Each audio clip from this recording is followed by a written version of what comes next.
What's up everybody, Milk here today, and today we will be doing an NBA mock draft plus a 2K simulation of what they think the players will do. Now the reason I'm doing this is because I want to see how they'll fare out, and also I'm only going to do this once because I will do a mock draft later on with a weekend in advance or 2 weeks in advance when the actual NBA draft happens. But I want to do a draft right now because I'm going to do the standings by the current standings right now. Don't worry, I made all the trades that were necessary. Like Celtics will get the number 1, Phoenix will get number 2, and etc. You get that, right? This is all up to date as of Sunday. I believe it's March the 4th, I believe it is. But yeah, March 5th, excuse me, on Sunday. So everything is up to date as of today.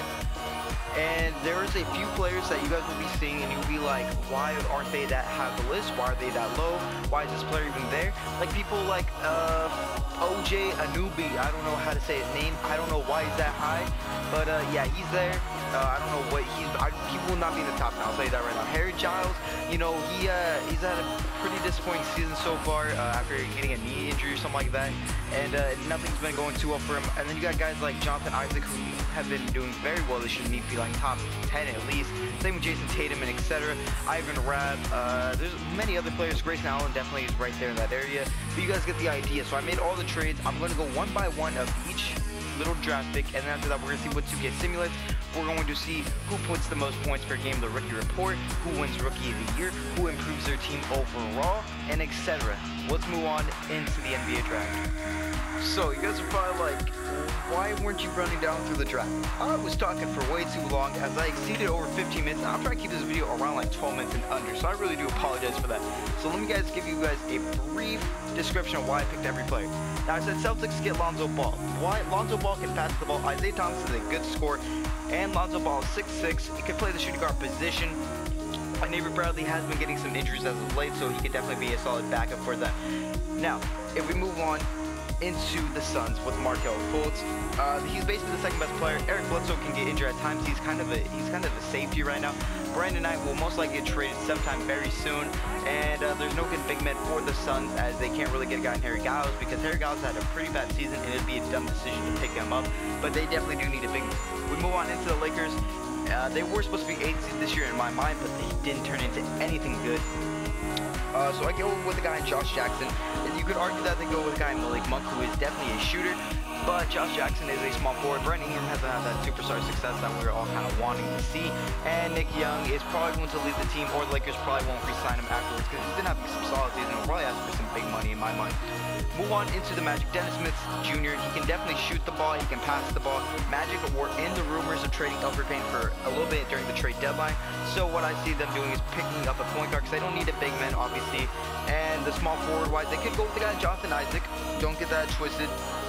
But I think a point guard spot will probably be the right decision for them. Now, the Sixers, they go with the guy Malik Monk. What are the Sixers missing? I'm going to keep it blunt. They're missing some shooting. He's also going to be insurance for them as well, because I know he hasn't been getting injured at all, really. So hopefully he doesn't get injured in the NBA, because Ben Simmons is out for the season. Joel Embiid has been getting injured for the past like 3 years, it feels like. So Joel Embiid will definitely be the best shooter on the Sixers, but when he's off the court, Malik Monk's definitely going to be one of the best shooters on that team, and I have high praise from Malik Monk, to be honest. More into the Kings. Rudy Gay's arguably going to leave the Kings after this season since the Kings are basically tanking. So I see the Kings going up with a backup small forward and Jonathan Isaac, but they could also get a guy in De'Aaron Fox for a backup point guard. Once the season ends, De'Aaron Fox will be gone, Kyle also will be gone, unless I re-sign both. If I go, I see a guy in Jonathan Isaac because he's been having a very, very good year at Florida State. I remember when he was in the 20s back at the beginning of the college basketball season, and now he's all the way in the top 10, top 5. So shout out to him about that. Now we're going to the Mavericks. If we look at this Mavericks roster, they have Yogi Ferrell, who's very good, but we don't know how long this success is going to last because we don't know if he's going to be an Isaiah Thomas. We don't know if he's going to turn into a Jeremy Lin. It's, you know, Jeremy Lin as in he has a few good games in the season and then falls off right after that, gets big time money. So we don't know about that. Seth Curry has been doing very good shooter, looking like he's going to be a starting shooting guard in the next few years. Harrison Barnes, we realize that if we give him minutes, he's going to perform. Got a guy in Dirk Nowitzki, Dwight Powell. Dwight Powell's very young. Dirk Nowitzki, if he doesn't retire, they got him right there. And then you got Nerlens Noel, who is going to be a future center for the Dallas Mavericks in my mind. So I think a smart move would go for De'Aaron Fox, just in case the Yogi Ferrell starts falling off. Now going to Portland Trailblazers, you got Jason Tatum. Really, there's, like I said, one thing Portland needs is a big man minus the center spot since Justin Nurkic has been very solid. Al Farouk Mito, fell off very hard after he got injured. Evan Turner got injured already this year, and he hasn't been performing that well in numbers, so I can see him maybe get traded. And then Allen Crabbe is the shooting guard, small forward combo, depending on what you're looking at. I think he's mainly a backup shooting guard. Now, we move on into the Kings. Back again, they have the 9th pick, Frank Nicolincini. Excuse me, I can't say that name correctly. I know he's top 10 in the mock drafts, but I don't know much about him. I know he's from France or Belgium.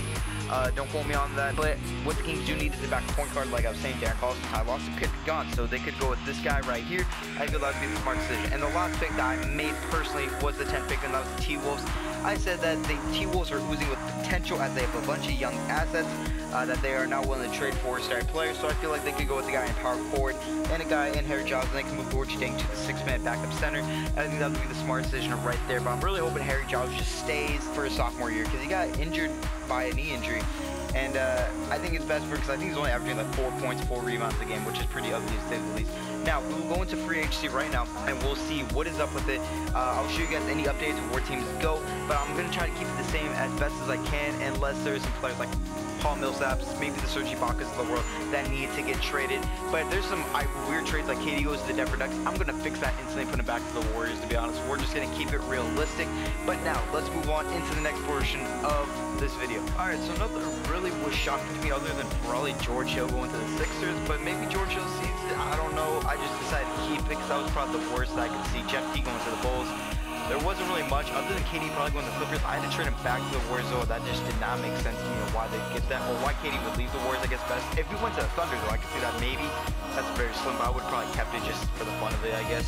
But there wasn't really much to really look at. I believe there was actually one play that I did not like, but I kind of allowed it, though, was the Wizards getting a guy in Zach Randolph, because they kind of had Markelle Fultz. And then, if I remember correctly, I swear they had a young power forward, but we'll go with this for now because I kind of liked it, and I can see Zach Randolph seeing the potential in this team. But now let's move on and to see what rookie will make this team look very, very good. But yeah, I'll see you guys in the next portion of the video. So as you can see, Markelle Fultz made rookie of the year, 17 points, 5 rebounds, 7 assists, 2 steals. 46% field goal shooting, not too bad for the young man, honestly. Lonzo Ball, 6-man deal. I knew this would kind of work with him being the 6th man. 11 points, 5 rebounds, 5 assists, basically, with 40% field goal percentage. If he can make that up, he'd be pretty solid in my mind. Then looking at the rookie team, Markelle Fultz, Dennis Smith, Josh Jackson, Jonathan Isaac, Jason Tatum. Shout out to these boys, 14 points, 50. Wow, good for Jonathan Isaac, man. 12 points. Okay, 15 points for Dennis Smith. And if we look at the second team, we did not draft this man at all. I don't know who this is. I don't know who that is. 13 points to Darren Fox. He could have easily made that first team. I'm surprised he actually didn't. Okay. Lonzo Ball, obviously. Malik Monk, 15 points. Wow, okay. He definitely was the shooter on that team with good efficiency. Wow. And then Frank I wish I could say his name, man. Either way, 9 or 10 points basically, 43%. Not too bad from the man. Now, if we look at any teams, the T-Wolves are 4th seed, the Blazers are 2nd seed, and then if we look at the Eastern Conference, the Sixers are 1st seed. I don't get how that's possible. I don't know why that's possible. The Celtics made a 6th seed, and that is about it for the teams that I drafted. So if we look at the improvement that these boys made. Now, Harry Giles did not even make a team, actually, weirdly enough. So the first thing I want to look at is actually the T-Wolves. 7 points, 7 rebounds. That's not too bad, actually, for being a rookie. That I would take that, actually. But then we look at the entire league. Markelle Fultz led everyone, and then you got these 3 boys kind of rounding it out. So I can see that those 3 boys can definitely shoot the ball at a good level. And really, that is about it, actually. Interestingly enough, no one else made a huge impact on the team. So Minnesota, Portland, and Philadelphia, Malik Monk, excuse me, Harry Giles, and Jason Tatum all made a good impact. Now, I don't know if that truly did make a good impact, but we're just gonna rock with it for now. So we're going to sim this, and we're gonna see what team can make it the furthest. And honestly, these boys, we'll probably just see how they do. Well, I'll probably just check out the whole playoffs after this is all over. But looking at it now, the Thunder get eliminated, Spurs get eliminated, Celtics, Bulls, okay. So none of the rookies so far. Wow, all the rookies surpassed the 2nd round. Good for them. Okay, the first one goes out. Harry Giles gets out in the 2nd round. Rockets, no. Wizards, no. So the Blazers and Sixers. The Sixers make it all the way to the finals, and the Blazers lose in the conference finals. This is not realistic at all. I don't know why I made this video. Can the Sixers win it? No. That would have been nice, though. Come on. That'd be pretty funny. So just to finish the whole video off, we go to the playoff statistics, though. My boy Malik Monk kind of did not show up. He showed up 10 points in the whole playoffs. I mean, that's not too bad for a rookie since his whole team was doing pretty solid. Now, if we look at Portland, where's Jason Tatum at? Wow, he was third in shooting. That Jason Tatum right there could be a very, very good pickup if he can actually shoot the ball like that, because they are looking for a third scoring option as he puts up 16 points. Shout out to him. And then Harry Giles, 2 points. Ooh, that's ugly. That's ugly. 2 points, 2 rebounds. That is not what you want to see out of a rookie. So Jason Tatum was the leader in the playoffs, but at the end of the day, Malik Monk was the man, and Markelle Fultz were the man of the regular season. Thank you guys so much for watching. Hope you guys enjoyed this kind of video. I'm going to do my actual mock draft later on, probably in June, but I just want to do this for the fun of it. Thank you guys so much for watching. This is Milk, and I'll see you guys later. Peace out, everybody.